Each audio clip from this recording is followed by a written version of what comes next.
Альфабет.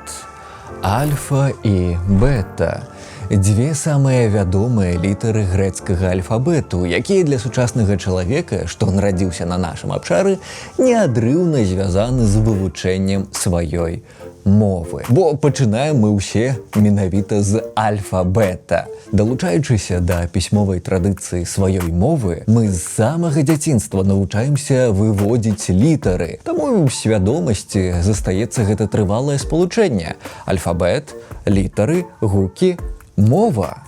Аднак з гістарычнага гледзяшча усеагульнае валоданне пісьмом не вельмі даўняя з'ява. Таму сёння інтуітыўна шмат людзей не разумеюць, што ўласна мова і альфабет, які яе абслугоўвае, звязаны між собку хоць і вельмі шчыльнымі, але не безумоўнымі адносінамі. І нават тое, што адну мову можа абслугоўваць некалькі альфабетаў, графічных сістэм. Напрыклад, лацінка, кірыліца і арабіца цалкам прыдатныя для перадачы беларускай мовы. Але ж вядома, у нашай частцы свету гэта пытанне пра пануючы альфабет у той ці іншай краіне абцяжаранае уплывам так званага рускага міру, які праз сваю імперскасць ды шавінізм ставіцца да кірылічнага альфабету як да сваёй уласнасці, разглядаючы як пагрозу кожную праяву не кирилличные з'явы. В Республике Молдова, где с обретением суверенитета этого государства там появился латинский алфавит, и уже сейчас, в принципе, значительное количество молодых людей не способно понимать и читать кириллические тексты. То же самое происходит в горячо любимой нами Сербии, для которой кириллический шрифт является традиционным. Помните нелепые, на мой взгляд, идеи, возникшие у руководства Казахстана о переводе на латинский алфавит? Все это объяснялось тем, что якобы данный алфавит в большей степени распространен в мире. Мы все прекрасно понимаем и должны отдавать себе отчет в том, что продолжается процесс рейдерского захвата территорий, которые традиционно входят в сферу цивилизационного влияния России, фактически составляют нашу русскую цивилизацию. Это и Центральная Азия, это и Закавказье, это и Молдавия, Бессарабия, это, естественно, и Беларусь. Больш-менш асвечанаму чалавеку гэта падасца нейкай бязглуздзіцай. Кірылічны альфабет першапачаткова распрацаваны для таго, каб абслугоўваць зусім не маскоўскую, а стараславянскую, ці іначай кажучы, старацаркоўна-балгарскую мову, з якой выйшлі балгарская ды македонская. Расейцы чамусьці лічаць сваёй уласнасцю ды таўром рускага міру. Я ведаю, што варта было б звыкнуць да адсутнасці логікі ў расейскай ідэалогіі, але прабачце, не спыняюся здзіўляцца. Варожасць рускага міру да лацінкі зусім не выпадковая і нават не сучасная з'ява.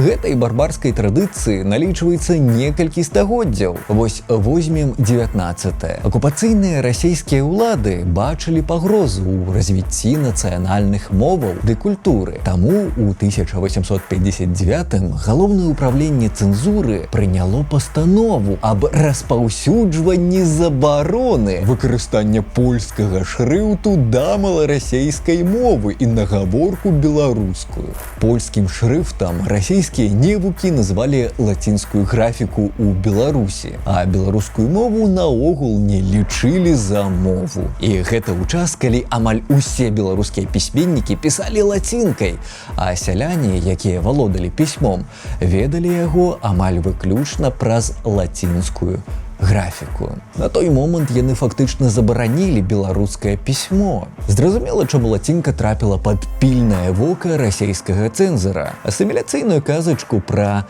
трыадзіны народ значна прасцей прадаць, калі і альфабет, так бы мовіць, агульны. Праўда, чамусьці пазбаўлены той самай грэцкай бета ў расейскім варыянце алфавиту. Латиница никому не нужна. С таким заявлением выступил сегодня депутат Госдумы Сергей Шашурин. Совет Госдумы сегодня принял решение вынести на рассмотрение два варианта изменения закона о языках народа Российской Федерации. Один из вариантов предполагает запрет на использование любой письменности, кроме кириллицы. То есть латиница в скором будущем может быть запрещена. По словам Сергея Шашурина, использование латиницы все равно, что, цитирую, Отказаться от всего цивилизованного и как талибаны разъезжать на ишаках. А гэта кавалак паведамлення пра ўжо сучасную забарону лацінкі для паняволеных народаў Расіі. Пасля таго, як СССР разваліўся, багата хто меў надзею на тое, што ім дазволяць з цягам часу пазбавіцца імперскага таўра. Сярод іншага, некаторыя народы, якія карыстаюцца тюркскімі мовамі, прапанавалі пераход на графічную сістэму лацінкі.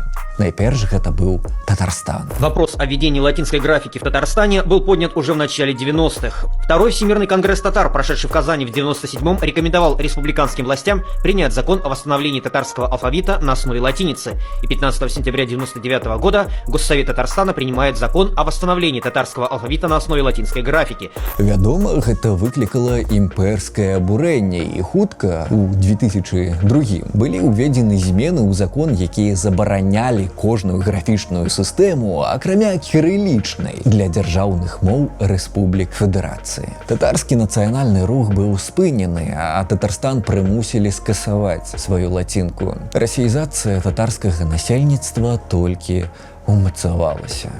Действие татарстанского закона о переходе на латиницу было приостановлено Конституционным судом России.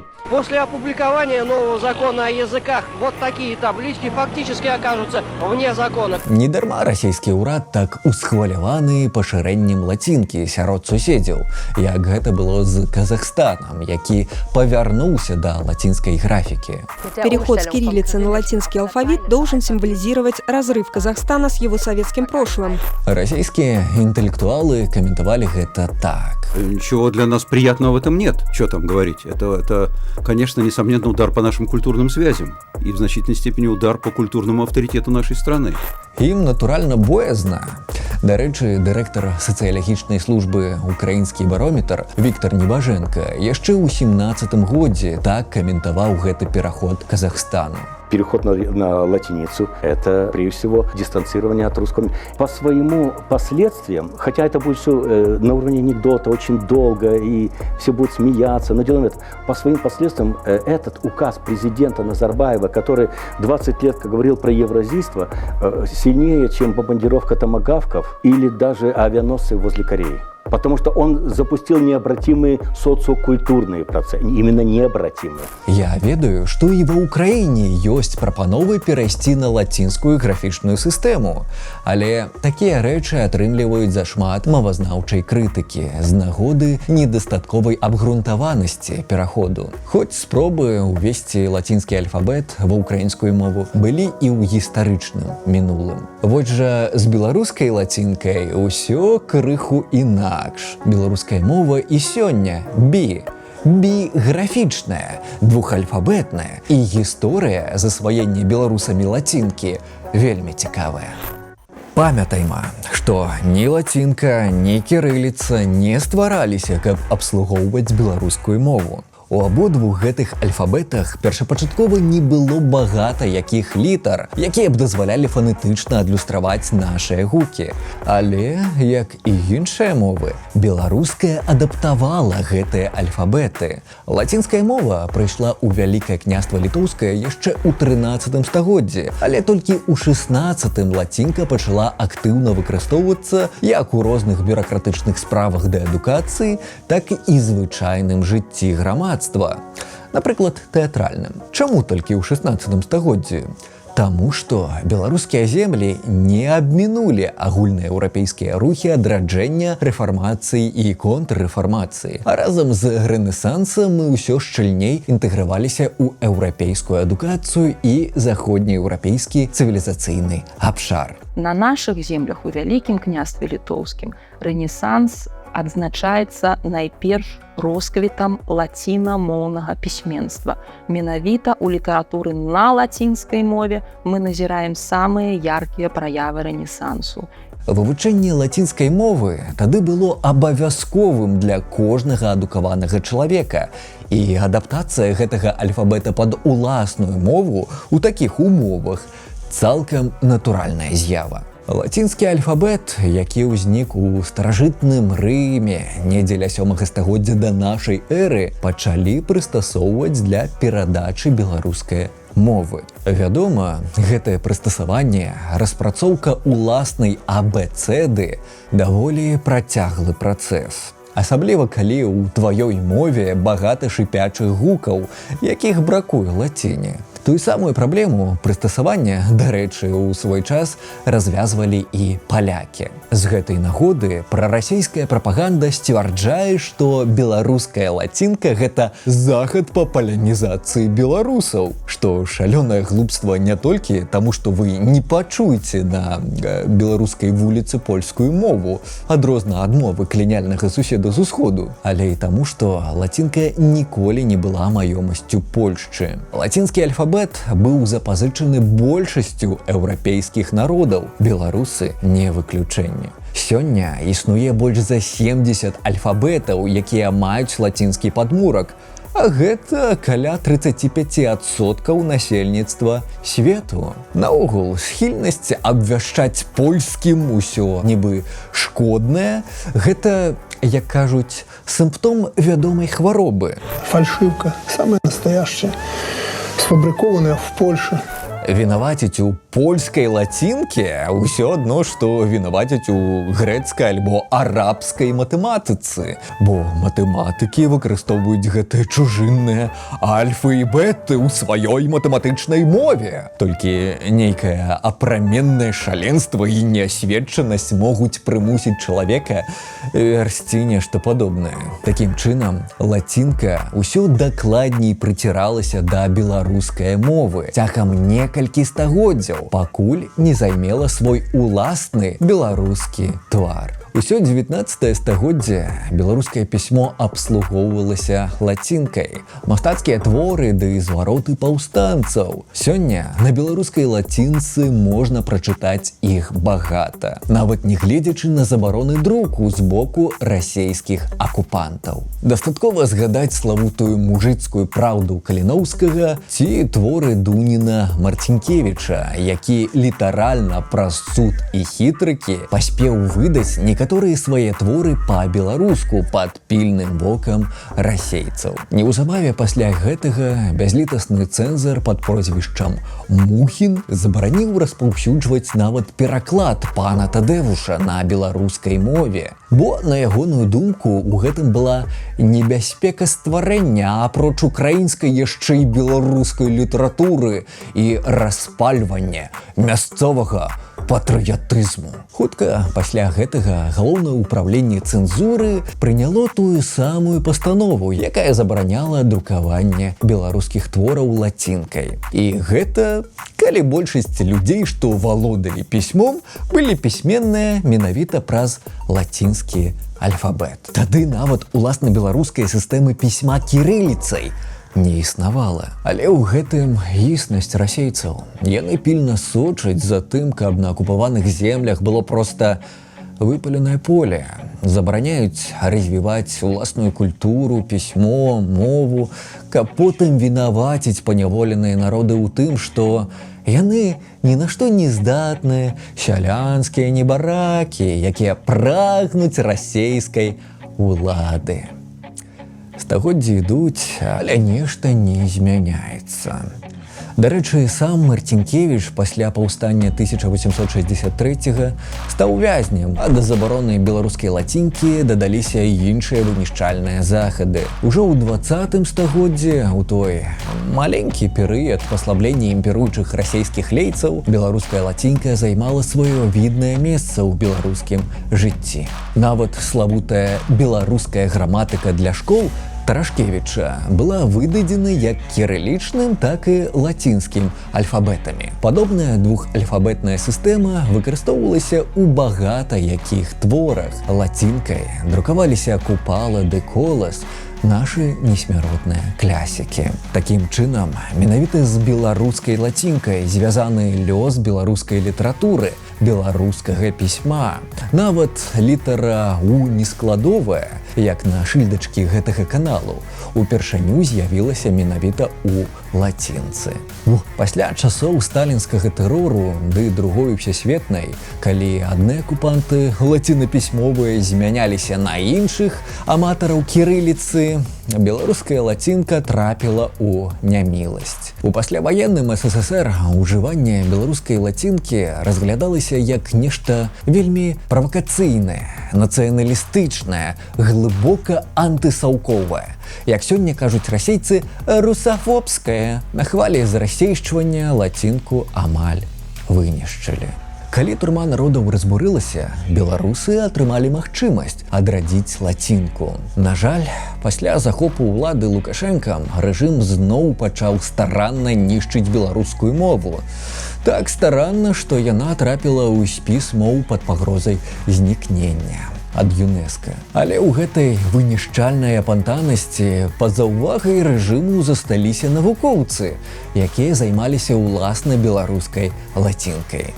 Таму, дзякуючы тады яшчэ жывым ды незняволеным супрацоўнікам інстытута мовазнаўства, нават у 21 стагоддзі у Беларусі лацінку афіцыйна ўвялі ў сістэмы транслітарацыі геаграфічных назваў. І гэта інструкцыя была зацверджана адпаведнай групай ААН. Бо гэта ж вельмі зручна. Народы, якія карыстаюцца лацінкай, намагаюцца перадаваць свае імёны, прозвішчы ды геаграфічныя найменні без зменаў. Таму лацінка выдатны сродак такой перадачы. Дзякуючы біграфічнасці беларускай мовы, нам нават не трэба мець нейкай асобнай сістэмы транслітарацыі. Усё можна перадаць проста лацінкай. Назвы на вулічных мапах, шыльдах, у метро. Гэта дазваляе пазбегнуць блытаніны і дакладна адлюстраваць гукі. На жаль, акупацыйны прарасійскі рэжым, адчуўшы сваю кволасць у 20-м годзе, узмацніў хвалю нянавісці да ўсяго беларускага. У першую чаргу таго, што істотна розніцца ад маскоўскай традыцыі. Пры канцы 2022 рэжым вырашыў скасаваць беларускую лацінку. Сярод іншага, гэта абгрунтоўвалася тым, што праз лацінку адбываецца навязванне з дапамогай лацінізацыі беларускай мовы заходніх ліберальных каштоўнасцяў і культурных традыцый. Сёлета лацінка ў геаграфічных найменнях канчаткова была скасавана, а замест яе ўведзены бязглузды ўзор з расейскай транслітарацыі. Напрыклад, цяпер назву месца Гародня пішуць вось так. Гродна. Замест Гродна – Гародня. Славуты Шчучын з ягонай шчучыншчынай выглядае непазнавальным Шчхучхынам. Жажэлка ператварылася ў грувасткае. Адметная беларуская У нескладовая наогул страцілі, бо цяпер гэта літара W, якой наогул няма ў сучаснай беларускай лацінцы. Яны проста знішчылі беларускі лацінскі альфабет, здзекліва скасавалі на карысць расейскім найменням. І гэта вельмі нагадвае тое, як лацінка была забаронена ў самой Расіі пры пачатку 2000-х. Магчыма, акупацыйныя ўлады такім чынам проста набліжаюць беларускія законы да законаў злачыннай метраполіі. Дарэчы, тая самая з'ява хутчэй за ўсё адбудзецца і з калькаваннем расійскіх законаў, што парушаюць правы ЛГБТ людзей. Беларускае чынавенства нават не прыхоўвае таго, што гэта чарговы асіміляцыйны прарасійскі захад. Расійскія выданні паведамляюць пра гэта з вялікай асалодай. Як мы раней пераканаліся, беларусы больш за 4 стагоддзі выкарыстоўвалі рымскія літары, адаптавалі іх пад уласную мову. Наша лацінка – такая ж натуральная з'ява, як і наш варыянт кірыліцы. Таму для беларусаў лацінка – це скарб. І хацелася, каб гэты скарб быў выратаваны ў чарговай хвалі расійскай знішчальнай, акупацыйнай ды асіміляцыйнай экспансіі. Лацінітас – гэта значна больш за звычайную графічную сістэму. Гэта тое, што адлюстроўвае агульнаеўрапейскую ідэнтычна-культурную прыналежнасць. Міжнародная мова творчасці, навукі, тэрміналогіі. Цікава, што калі які-небудзь кац разважае пра прывабнасць расейскай мовы, праз тое, што ёй карыстаецца больш людзей у лічбах, ён неяк забываецца, што лацінскай графікай карыстаецца значна больш людзей за кірылічную. І ведаючы якую заўгодна лацінку, прасцей вывучаць еўрапейскія мовы. Але, вядома ж, аргументум ад колькасці карыстальнікаў працуе толькі калі ён карысны расейцам. Тое, якім пісьмом мы карыстаемся, з гістарычнага гледзяшча адлюстроўвае нашу прыналежнасць да пэўнага цывілізацыйнага кола. І той факт, што беларуская мова біграфічная, падкрэслівае, што беларусы шануюць разнастайнасць. Бо так натуральна склалася гістарычна. Вядома, хацелася б паразважаць пра тое, што за беларускай лацінкай будучыня нашай мовы, але сёння, пасля дзесяцігоддзяў жорсткага і масавага зарасейшчвання, пад пагрозай знікнення беларуская мова цалкам. Пытанне пра графічную сістэму ў такіх умовах падаецца другасным. Тым не менш, варта памятаць пра такі скарб, і добра было бы ім валодаць не толькі з нагоды развіцця ўласных моўных здольнасцяў, што звязана з вялікай карысцю для свайго розуму, але і дзеля абароны ад рускага міру. Адной з парад па барацьбе з расійскім і прарасійскім уплывам у соцсетках ад спецыялістаў па кібербяспецы якраз і з'яўляецца лацінка ды класічны правапіс. Усе памятаюць мем пра, прабачце за вымаўленне, «Немає сечі терпіти ці пекельне борошна», калі расейцы пры дапамозе ці то троляў, ці ботаў пачалі распаўсюджваць каментары ад імя украінцаў. Але атрымалася не надта, бо аўтаперакладач у сказе з расейскай «нет сил терпеть эти адские муки» не бачыць розніцы паміж пакутамі і, уласна словам, борошна, мука. Вядома, Яндекс.Перакладчык не здольны перадаць усю моц украінскай ці беларускай мовы. Але тэхналогіі развіваюцца, і варта чакаць, што цягам часу расейцы змогуць імітаваць валоданне іншай мовай. Лацінка на гэтым шляху відавочная перапона перакладу, прынамсі для ботаў. Вось жа і я прапаную вам маленькую цікавостку, каб крыху палепшыць нават уласныя моўныя здольнасці, я буду дадаваць беларускія субтытры лацінкай да тых беларускіх народных казак, што я агучваю на гэтым канале. Асабіста для мяне такое спалучэнне знаёмых гукаў з менш знаёмай графічнай сістэмай найхутчэйшы спосаб яе засваення. Спадзяюся, і вам будзе з гэтага карысць. Да пабачэння.